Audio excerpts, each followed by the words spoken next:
In the golden light of morning, the prairie breathes a quiet song of new beginnings and youthful tremors. Episode 2 of Little House on the Prairie, titled Country Girls, gently sweeps us into the rhythms of frontier life, where the innocence of childhood confronts the pride of self-worth and the etiquette of social belonging. The day begins with the usual warmth of the Ingalls homestead.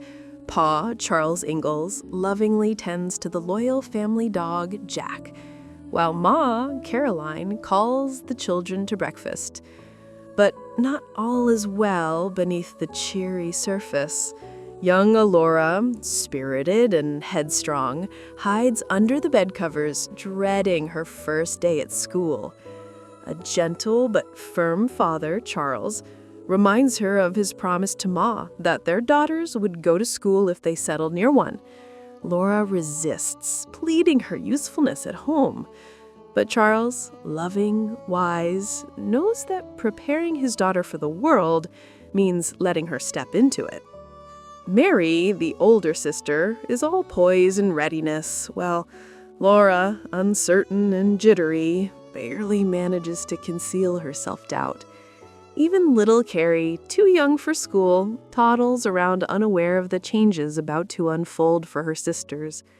As the girls prepare, Ma lovingly inspects them, noticing their hems riding high with growth. They've outgrown their clothes, but not their hunger to belong. Caroline hands over her own school books, heirlooms of learning, gently passed from one generation to the next. It is a quiet moment of maternal pride, rich with emotion. And so, with lunch pail in hand and nerves in their hearts, Mary and Laura step out, leaving behind the comfort of the cabin and entering the world beyond Plum Creek. Caroline and Charles stand together watching them go, tiny figures against the vast prairie sky. Caroline whispers her worries. Charles assures her with faith that only time can test. The walk to school is Laura's first journey towards social discovery. At the schoolyard, innocence is quickly pierced by cruelty. Local girls, led by the ever-prissy Nellie Olison, mock the sisters, calling them country girls and long-legged snipes.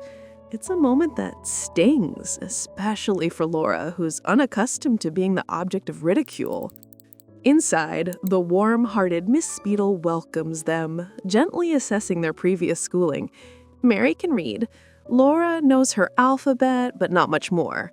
Yet, honesty shines brighter than credentials, and Miss Beadle assures Laura that she'll catch up with help and hard work. Class begins. Laura stumbles through her first spelling lesson, cat, bat, rat, each word forming a bridge between uncertainty and pride. Her spirit lifts as the day progresses. That evening, over dinner, Laura enthusiastically shares her admiration for Miss Beadle, who, according to her, smells like lemon verbena and looks almost as beautiful as Ma. But beneath her enthusiasm, resentment simmers. She recounts Nellie's taunts, calling them country girls again. Charles gently reminds Laura of a deeper lesson. School is not just for learning facts, but for learning how to live among others. He quotes the Bible, "Do unto others as you would have them do unto you." Laura listens, reluctantly, but the wisdom takes root. When Charles gives them money to buy a school slate and tablet, it's another small step toward independence. At Olison's Mercantile, however, Nellie and her brother Willie continue their taunts. Though Mr. Olison tries to be fair, Laura and Mary walk away rather than accept a pencil on credit. Their pride is greater than their poverty. Later, they use their precious Christmas pennies to buy the pencil. A sacrifice, yes, but a choice made freely. As school continues, Laura begins to find her place. She excels at spelling and makes real progress. Yet the social dynamic remains difficult. Recess becomes a battleground of control, with Nellie demanding endless rounds of ring around the rosy. Laura, chafing under Nellie's role, finally lashes out. A confrontation erupts, words fly, threats build, and Laura punches Nellie in the nose. Though triumphant in the moment, guilt soon follows. Laura confesses to Pa that she did exactly what he told her not to do. She repaid cruelty with anger.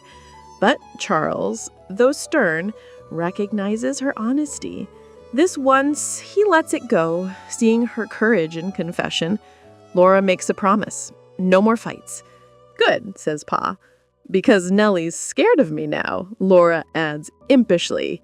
It's a moment of comic relief, showing Laura's blend of mischief and heart.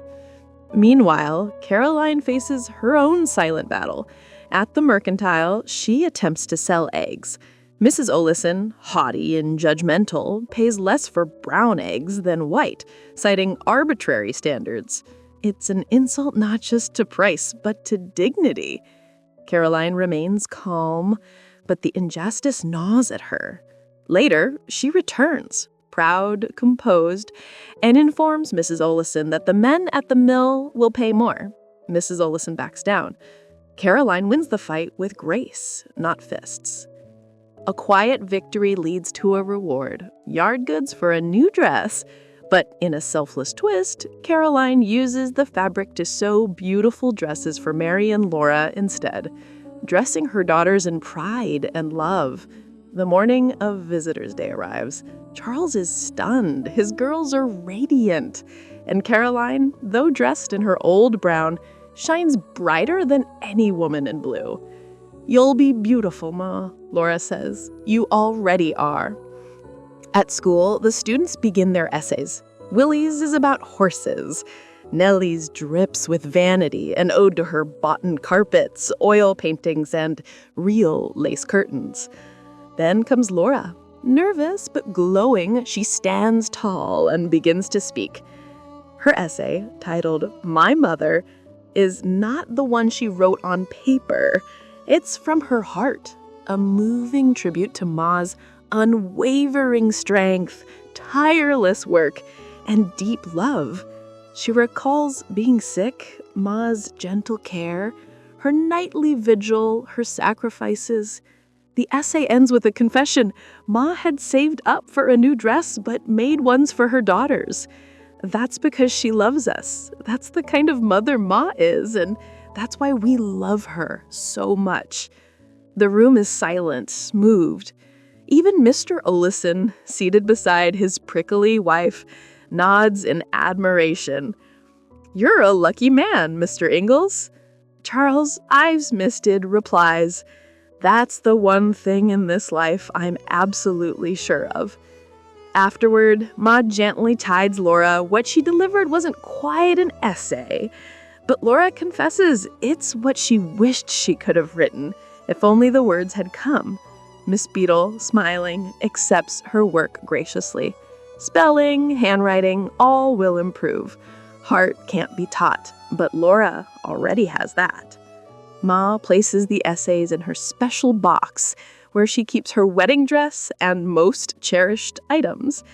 It's a quiet, poetic moment, sealing the day in memory.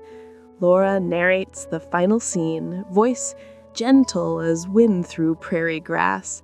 They may forget the blackboard sums or spelling lists, but they will never forget this day. Not ever. Country Girls is a masterclass in emotional storytelling. Quiet, powerful, and textured with honest moments. It captures the courage of children, the quiet strength of mothers, and the invisible work of love that ties a family together. It tells us that dignity isn't in riches, but in how we live with others, even those who hurt us.